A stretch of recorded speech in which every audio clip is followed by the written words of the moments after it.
History always leaves traces, and we can follow them. Archaeologists have discovered traces of the tombs of the pharaohs, the ruins of the ancient city of Jerusalem, and rows of terracotta statues in China. In Indonesia, too, historical traces have been found in the form of ancient human fossils, inscriptions, magnificent temples, and foreign records, such as the travelogue of the monk Xuanzang, which reveals past glories. But when it comes to Mecca, those traces are gone. They simply don't exist. Not a single structure has ever been confirmed to date from the early Islamic period. There are no mosques built during Muhammad's lifetime. There are not even traces of pilgrimages from the 7th century. Over the past few decades, Saudi Arabia has destroyed more than 90% of Mecca's supposedly historic sites. Entire neighborhoods that supposedly stood for centuries have been bulldozed. Buildings supposedly dating back to the early Islamic era are no longer visible. Even the house of Khadijah, Muhammad's first wife, was demolished, and Muhammad's birthplace was converted into a library. All this was done to make room for malls, luxury hotels, and billion-dollar construction projects. Saudi Arabia has vast tracts of empty land. Yet the Abras al-Bayt towers that now tower over the Kaaba stand on land that should have held ancient, historic buildings. These new structures have rendered Mecca completely unfit for archaeological research. UNESCO and international academics have voiced concerns, but nothing has stopped them. If you visit Jerusalem, you can walk through tunnels beneath the Temple Mount, see stones from the Second Temple and inscriptions bearing the name of Yahweh. In Petra, you can see entire cities carved into the rock. In Egypt, the tombs of the pharaohs tell their stories. But Mecca is empty. There are no signs of ancient civilization. There isn't even a single archaeological layer that confirms the existence of civilization in Mecca during the early Islamic period in the 7th century. Let's consider why a country that claims to be the guardian of Islam's holiest site would erase its own history. And to make matters worse, no independent archaeologists are allowed into Mecca. Only a handful of Muslims have ever excavated without clear data, without transparency, and without verification. And this is the bigger problem. No one is allowed to find out what you find while digging in Jerusalem. History: what do you find while digging in Mecca? Let alone finding, even researching is not allowed. Saudi Arabia strictly controls all archaeological research in Mecca and Medina. Independent archaeologists, especially non-Muslims, are completely forbidden. There is no open research, no research on finds, no access to sites claimed to be historical. Why? Why is the holiest site in the Islamic world so out of reach of science? Perhaps because what we would find is nothing. Perhaps because actual archaeology doesn't fit the official narrative. Islamic tradition claims that long before Muhammad, the Kaaba was built by Abraham and Ishmael in Mecca. It is said that since then, people from all over the Arabian Peninsula have traveled to Mecca for trade and pilgrimage. So, long before the 7th century, Mecca was a major trading center with economic and spiritual influence. But when the facts are examined, all these claims fall apart. We have records of pilgrimages to Jerusalem, Babylon, Nineveh, Thebes, and other sacred cities. There are inscriptions, drawings, maps of trade routes, poems, and travelogues. Pilgrims wrote, historians recorded, and empires documented them. But Mecca in the 7th century was silent. No Roman, Persian, or Byzantine source mentions a major pilgrimage site called Mecca before the rise of Islam. The Periplus of the Euphrates, a Greek merchant's guide written in the 1st century CE, describes trade in the Red Sea and Indian Ocean in detail, from ports and cities to caravan routes, but it does not mention Mecca at all. The famous Greek geographer Ptolemy, who created a world map in the 2nd century, mentions dozens of Arabian cities, but not Mecca. The Roman Empire, which had trade links with Arabia for things like frankincense and spices, documented Arab cities like Petra, Dedan, and Gerha. But again, there is no mention of them. Even the Jews and Christians who lived in the Middle East produced numerous records mentioning numerous Arab tribes and cities, but never a single mention of Mecca. There is no record of Mecca before the 14th century.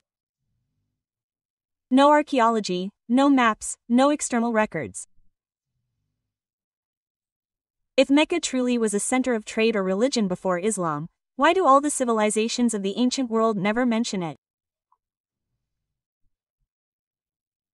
The only records that mention Mecca are Islamic sources, and those were written long after the events in question occurred.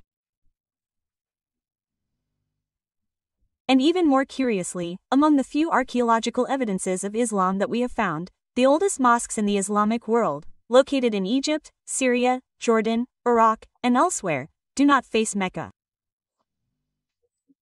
Dan Gibson and other researchers measured the direction of the Qibla for these mosques using satellite and structural analysis. The results were surprising. The earliest mosques, built in the 1st century of Islam, precisely face Petra in Jordan, hundreds of kilometers north of Mecca. If modern-day Mecca was the original holy city of Islam, why did the earliest Muslims face Petra? Now academics are starting to take notice. At the dawn of Islamic history, Mecca had nothing.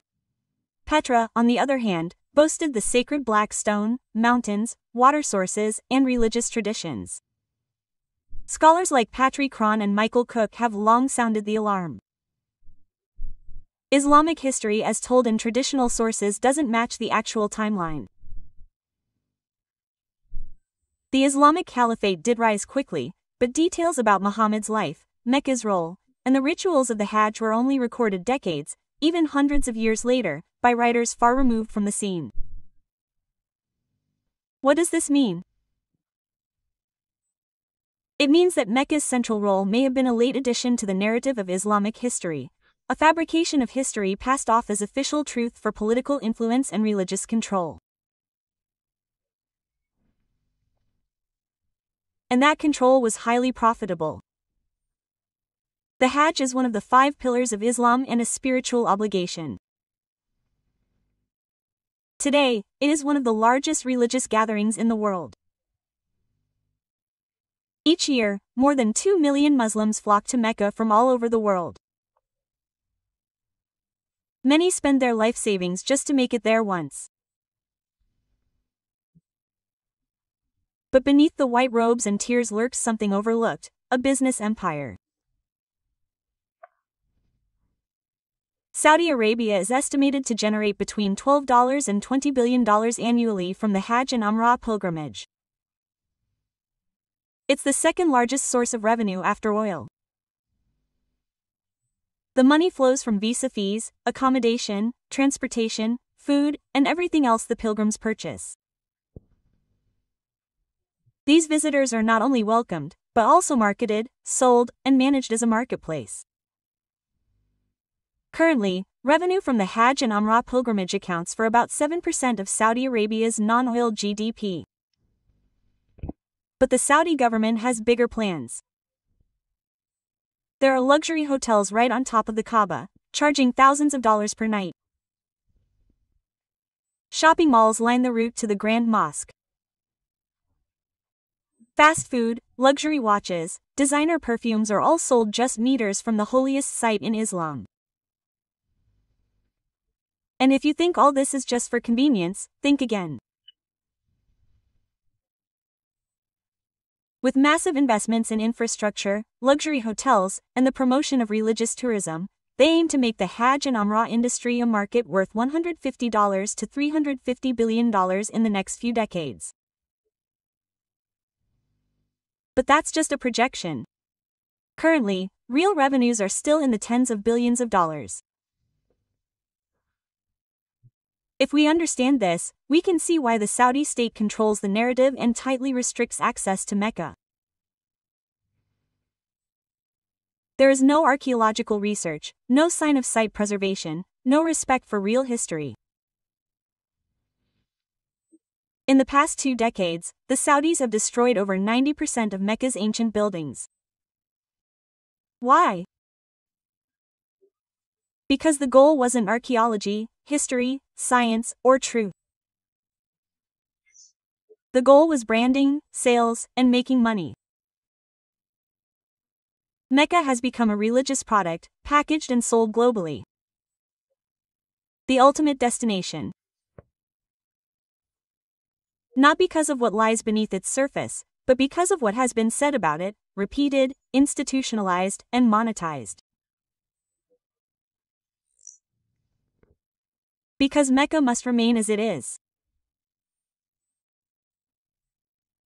A carefully maintained myth, based not on archaeological discovery, but on financial interests and religious control. And all of this leads us to a devastating reality. The deeper you dig, the more fragile everything seems. Because once you start digging, everything starts to crumble. The story of Mecca wasn't written from the bottom up, but backwards. It was crafted to support a religious system, then locked away, shoved aside, and turned into a business venture. And the funny thing is that Muslims don't care about this. Why? Because they are happy with the promise of reward if they believe and are afraid of the torment of hell if they don't. So they believe blindly and don't think critically to find the truth. It's time for us to stop blindly believing. It's time for us to think critically to find the truth. It's time for us to ask, is what we've believed all this time true or a lie? It's time for us to follow the evidence. Even if it means admitting that what we've believed all this time is wrong. Admit that we've been lied to and now we no longer believe.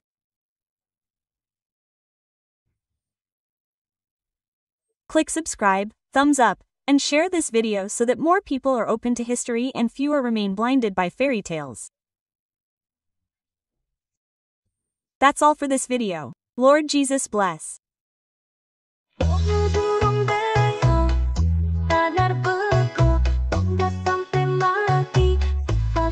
Unconscious, Vega until death memorized without understanding. The sun enters the mud, semen comes out of the shriek.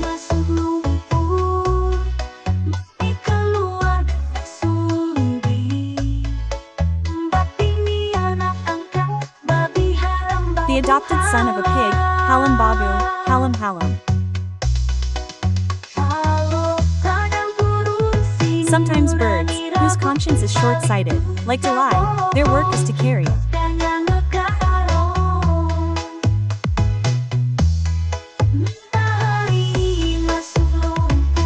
The sun enters the mud, semen comes out of this chopstick.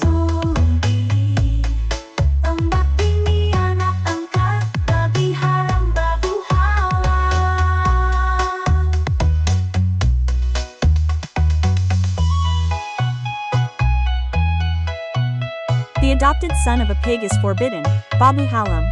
Goat Bandit likes to show off beards filled with brains.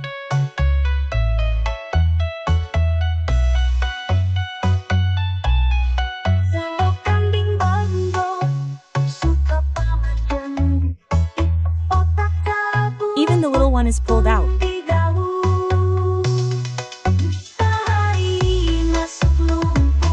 The sun enters the mud, the shower comes out from the high sway.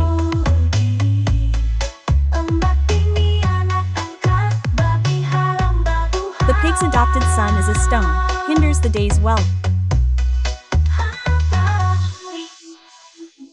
Entering the mud, Let's get out of the sulby. Embat wife, the pig's adopted son is forbidden. The babu is hollow.